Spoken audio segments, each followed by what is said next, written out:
میں آپ کی بات قطع کلامی معاف. اب چونکہ میں کچھ جسارت ایسی کروں گا، میں نے جیسے آغاز میں کہا تھا آپ ایک سیاسی فورس اور طاقت کے طور پر بھی آپ کی جماعت سامنے آئی ہے، تو پھر میں آپ سے کچھ اجازت ضرور چاہوں گا کہ کچھ سخت سوالات بھی، کچھ چپتے سوالات بھی میں آپ سے ضرور کروں. مجھے امید ہے کہ آپ ان کا خندہ پیشانی سے جواب بھی دیں گے.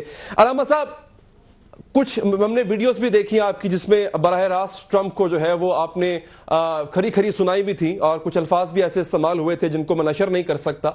اگر میں یہ دیکھوں کہ کل کو تحریک لبیک کو موقع ملتا ہے آگے آنے کا، تو تحریک لبیک کی کیا خارجہ پالیسی یہی ہوگی؟ کیا وہ اسی طرح سے سفارتی تعلقات کو ڈیل کیا کریں گے جن میں سخت زبان، یہاں تک کہ گالیوں تک کا عنصر نمایاں ہوگا؟ قبلہ بات یہ ہے کہ جب ہماری حکومت آئے گی نا تو پھر ہماری خارجہ پالیسی جو ہے وہ اسلام کے تابع ہوگی. اور میرے آقا و مولا نے خود بھی حکومت فرمائی ہے، چاروں خلفاء نے بھی کی ہے. بہادر شاہ ظفر تک ہمارا دبدبہ رہا ہے، خلافت عثمانیہ تک رہا ہے. تو اگر ہمارے کوئی دو جملے سخت ہو جاتے ہیں تو اس کا مطلب یہ تھوڑا ہوتا ہے کہ پورا نظام ہی الٹ پلٹ جائے گا. یہ باتیں نہیں ہیں. انشاءاللہ جب ہمارا نظام آئے گا تو دنیا علامہ صاحب، میں فرض بالمحال میں ابھی یہ کہتا ہوں کہ میں آپ کو ووٹ دینا چاہتا ہوں، اس کے لیے میں یہ ضرور جاننا چاہوں گا کہ تحریک لبیک یا رسول اللہ صلی اللہ علیہ وسلم کی معاشی پالیسی کیا ہوگی؟ کیونکہ جو ملک معاشی طور پہ مضبوط نہ ہو وہ خارجی طور پر جو ہے کچھ نہیں کر سکتا. جی ڈی پی کا اس وقت 70% ہم تھریشولڈ کراس کر چکے ہیں. ہمارا جو قرضہ ہے ملک کا وہ اپنی دہلیز کو پار کر چکا ہوا ہے. آپ کا کوئی معاشی پلان ہے اس ملک کے لیے؟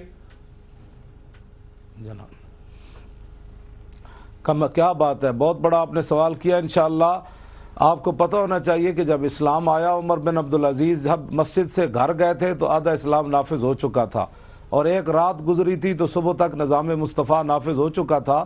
جو اربا پتی جنہوں نے ملک لوٹے ہوئے تھے خزانے، وہ فٹ پاتھ پر سوئے ہوئے تھے. ان کو پتہ تھا کہ اب اسلام جو ہے وہ ہم سے پوچھ جائے. انہوں نے خود سب کچھ اس قومی خزانے کے حوالے کر دیا تھا. اور انشاءاللہ سادہ بود و باش ہوگی حکمرانوں کی بھی اور رعایا کی بھی. اور حکمرانوں کی جو ہے وہ 60 لاکھ گھڑی کوئی نہیں باندھے گا. اور دہی کم ہو جائے بھور بان میں، دہی کے کنڈے کم ہو تو جہاز لاہور دہی لینے کے لیے نہیں جائے گا، بلکہ ان کو کہا جائے گا یہ سبز مرچیں جو ہے ان کی چٹنی بنا کر کھاؤ. علامہ صاحب دیکھیں، میں ایک بلکہ انتہائی ادب کے ساتھ، یہ خطیبانہ جملے لگتے بہت اچھے ہیں، لیکن اگر میں ایک لیڈر سے بات کر رہا ہوں تو میں ایک پلان ایکسپیکٹ کروں گا، امید رکھوں گا کہ مجھے وہ پلان بتائے گا. قرضے کیسے واپس کریں گے جو اس حد تک پہنچ چکے ہیں کہ آپ کا ملک دیوالیہ ہونے کے قریب ہے؟ خطیبانہ جملے تو کام نہیں آئیں گے نا سر؟ نہیں، وہاں خطیبانہ تھوڑے جملے تھے. وہاں تو اب تو حالات اس طرح کے نہیں ہیں. وہاں تو لوگ اپنے مخالفین کی قبروں کو ہڈیاں بھی نکال کر ان کے درے مارتے تھے. کیا کرتے آپ؟ اسلام بڑا ایک برکت والا نظام ہے، کوئی چل کر دیکھے تو صحیح نا. اب باتیں تو نہیں نہ صرف کرنی سی. یہ بل پاس ہونے سے اسلام تھوڑا آئے گا.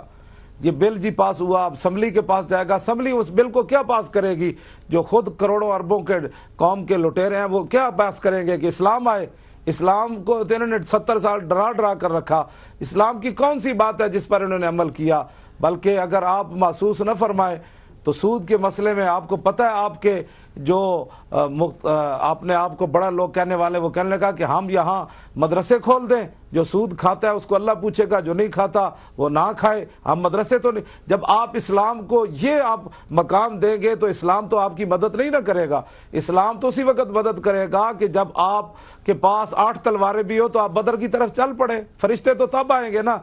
آپ جو ہے 20 قسم کے کھانے کھانے کے بعد پھر غریبوں کی باتیں کریں، 400 کنال کے اندر رہ کر، 300 کنال کے اندر رہ کر پھر غریبوں کی باتیں کریں. ایسے تو اسلام تھوڑا آئے گا. میں اگر پریکٹیکل بات کروں، ایک پریکٹیکل بات کروں، دیکھیں عرض یہ ہے کہ اس وقت آپ جکڑے ہوئے ہیں آئی ایم ایف کے قرضوں میں.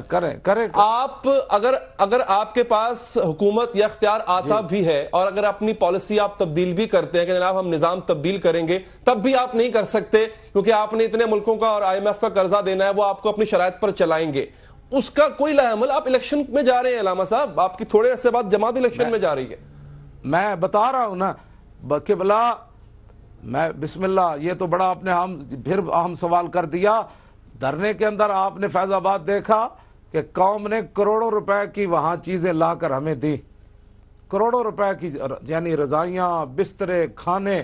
اور پورے ملک میں جہاں دھرنے ہوئے سب لوگوں نے مجھے بتایا کہ لوگ قبلہ قرضہ 70 ارب ڈالر ہو گیا ہے، بسترے اور کمبل بھی لا کر وہ عوام کے چند پیسوں سے نہیں دیا جائے گا.